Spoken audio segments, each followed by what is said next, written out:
Hello আসসালামু আলাইকুম viewers. আজকে আমরা এই ভিডিওতে কথা বলবো অন পেজ এসইও নিয়ে। আজকে এই ভিডিওতে আমরা অন পেজ এসইওর বেসিক একটা ওভারভিউ নিব। তাই আমরা এই ভিডিওতে বেসিক আলোচনা করব। What is on page SEO? On page SEO consist of all the element of SEO you can control best. আমরা সাধারণত জানি অন পেজ এসইও হয় এবং অফ পেজ এসইও হয়।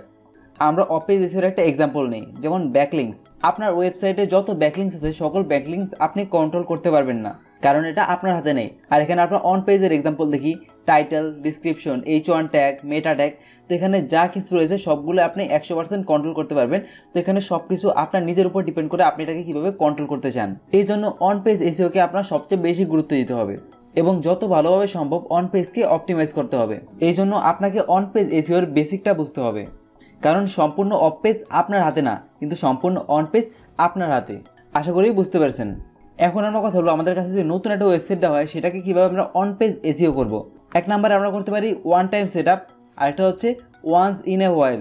ওয়ান টাইম সেট আপ হচ্ছে অন পেজ এসইওর আমরা যে জিনিসটা একবারের জন্য করি, মানে একবারের জন্য করলে অনেক লম্বা সময় ধরে চলে। উদাহরণ হিসেবে নিতে পারি HTTPS, তারপর হচ্ছে SSL সার্টিফিকেট, এবং এগুলি আপনার ওয়েবসাইটের জন্য ডাইরেক্ট র্যাঙ্কিং ফ্যাক্টরস। এবং আমরা দেখি ওয়ান্স ইন এ হোয়াইল, এটা কি?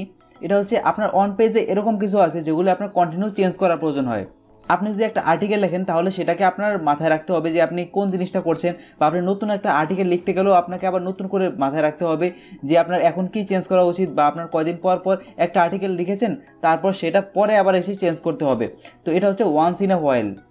আপনাদের কাছে আমার একটা রিকোয়েস্ট থাকবে, এখানে যা যা শিখছেন সেগুলো একটা চেকলিস্ট করে রাখেন, মানে আপনি নোটপ্যাডে লিখে রাখেন কী কী শিখছেন, যাতে আপনি পরবর্তীতে দেখলে বুঝতে পারেন যে আপনি এই জিনিসগুলো শিখেছেন।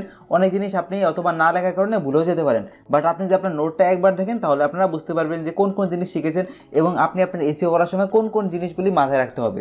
কারণ গুগলের মধ্যে আপনার ওয়েবসাইট র্যাঙ্ক করার জন্য ডিরেক্ট এবং ইনডাইরেক্ট ফ্যাক্টরস রয়েছে 200-র মতো। আমরা আমাদের ভিডিওতে পুরো 200 ফ্যাক্টরসই আলোচনা করার চেষ্টা করব, এবং আমাদের এই সিরিজটা একটা ইনডেপথ সিরিজ হতে চলেছে, তাই আপনি একটা চেকলিস্ট বানিয়ে রাখবেন। এবং আমরা এখানে যে ডিসকাশনগুলো করবো এগুলো ইমপ্লিমেন্টেশনের পয়েন্ট অফ ভিউতে না, এগুলো হচ্ছে র্যাঙ্কিংয়ের পয়েন্ট অফ ভিউ থেকে। এখানে আমাদের মূল টার্গেট থাকবে আমরা আমাদের ওয়েবসাইটে কী কী অ্যাক্টিভিটিস করব যাতে আমাদের র্যাঙ্কিংটা এফেক্ট হয়। কারণ এসইওর পারপাস এটাই যে আমরা আমাদের র্যাঙ্কিংটাকে ইমপ্রুভ করতে পারি। তো আবার আমাদের টপিকে ফিরে আসা যাক। On page SEO should be done even if you rank number 1 the search engine result because SEO is an ongoing process. এইটা আপনার মাথায় রাখতে হবে যে SEO is an ongoing process। এখানে বলা আছে আপনার ওয়েবসাইট যদি নাম্বার 1-এও থাকে তারপরও আপনি যে এসইওর অ্যাক্টিভিটিসগুলো করছেন ওগুলি বন্ধ করবেন না, কারণ SEO is an ongoing process। আপনার এসইওটা চালিয়ে যেতেই হবে, কারণ আজকে যে নাম্বার 2-এ আছে তার অ্যাক্টিভিটিসগুলি খুব ভালো হয়, তাহলে সে নাম্বার 1-এ চলে আসতে পারে। যে যার ওয়েবসাইটে এসইওর ইমপ্লিমেন্টেশনগুলি ভালোভাবে করতে পারবে সেই এসইওর নাম্বার 1-এ থাকবে। আর মনে রাখবেন নাম্বার 1 পজিশনটা কারোর জন্য রিজার্ভ না। আজকে আপনি নাম্বার 1-এ আছেন, কালকে আপনি, অথবা কালকে না 1 ঘন্টা পর আপনি নাম্বার 2-এও চলে আসতে পারেন। তাই এসইওর যে প্রসেসটা আছে আপনি যদি নাম্বার 1-এও থাকেন তারপরও আপনাকে চালিয়ে যেতে হবে। এখন আমরা কথা বলবো কিছু ফ্যাক্টরসের উপরে। এখানে আমরা সবগুলো ফ্যাক্টরস নিয়ে কথা বলতে পারবো না, আমরা এখানে অল্প কিছু ফ্যাক্টরস নিয়ে কথা বলবো। Some of the on page SEO factors which do have direct or indirect ranking effects. প্রথমে বলা আছে ওয়েবসাইট শুড বি ক্রোলেবল, মানে গুগলের যে ক্রলার আছে সে যদি আপনার ওয়েবসাইটে আছে সে যাতে বুঝতে পারে। গুগলের ক্রলার যদি আপনার ওয়েবসাইটকে না বুঝতে পারে তাহলে অডিয়েন্স কীভাবে বুঝবে? আপনার প্রথমে খেয়াল রাখতে হবে ওয়েবসাইট শুড বি ক্রলেবল, আর এগুলোর উপরে প্রত্যেকটার উপর আলাদা আলাদা ভিডিও আসবে। এখানে যত ফ্যাক্টরস দেখছেন সবগুলোর উপর আলাদা আলাদা ভিডিও আসবে, জাস্ট আপনি এগুলি এখন মাথায় রাখবেন। তারপর আপনার খেয়াল রাখতে হবে ইউজার ফ্রেন্ডলি ইউআরএল, আপনার ওয়েবসাইটে যে ইউআরএলটা আছে ওইটা যাতে ইউজার ফ্রেন্ডলি হয়। তারপর রয়েছে well targeted content, keyword optimization, website optimization, HTTPS, image optimization, readability and user experience, CTR, click through rate, mobile friendliness, কারণ বর্তমানে সব কিছু মোবাইল ওরিয়েন্টেড হচ্ছে। তো আপনার মোবাইল ফ্রেন্ডলি কিনা আপনার ওয়েবসাইটে এটা সবচেয়ে বেশি খেয়াল রাখতে হবে, because everything is now mobile fast. তারপর হচ্ছে কোয়ালিটি আউটবাউন্ড লিঙ্কস, এটা কিছুটা ব্যাকলিংসের রিলেটেড। আর এটা হচ্ছে গিয়ে আপনার ওয়েবসাইটে যে লিঙ্কগুলি রয়েছে অন্য ওয়েবসাইটের অনেক সময় আপনি রেফারেন্স দিয়ে থাকেন আপনার ওয়েবসাইটে, সেই ওয়েবসাইটটা কতটা কোয়ালিটিফুল এটা আপনার খেয়াল রাখতে হবে। আপনি যদি একটা নন কোয়ালিটি ওয়েবসাইটকে আপনি রেফার করেন বা আপনার ওয়েবসাইটের পোস্টের মাঝখানে থাকে তাদের লিঙ্ক, এটা আপনার ওয়েবসাইটের জন্য ক্ষতিকর।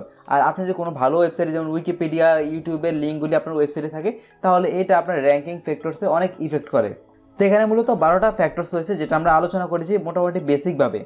তারপর আপনার ওয়েবসাইটের জন্য অনেক ফ্যাক্টরস রয়েছে, যেমন টাইটেল ট্যাগ, মেটা ট্যাগ, H1 ট্যাগ, তারপর আপনার কন্টেন্টের ভিতর ব্রেক্স কয়টা নেবেন, তারপর ইমেজের রেশিও কতটুকু, এছাড়া অনেক ফ্যাক্টরস রয়েছে। আমরা সবগুলো নিয়ে আলোচনা করব। But the great thing is you have 100% control over on page SEO. সকল এলিমেন্ট আপনি নিজে কন্ট্রোল করতে পারবেন। তো এই ছিল আমাদের আজকের ভিডিওটা ভালো লাগলে ভিডিওতে একটা লাইক দিবেন। আপনি যদি আমার পরবর্তী ভিডিওগুলি দেখতে চান তাহলে চ্যানেলটা সাবস্ক্রাইব করে বেল আইকনে ক্লিক করে রাখবেন। আর আপনার যদি আমার কোনো সাপোর্টের প্রয়োজন হয় তাহলে আমাদের গ্রুপে জয়েন করতে পারেন। গ্রুপের লিঙ্ক ভিডিও ডিসক্রিপশন বক্সে দেওয়া আছে। এই ছিল আমাদের আজকের ভিডিওটা দেখার জন্য আপনাদের অসংখ্য ধন্যবাদ। আল্লাহ হাফেজ।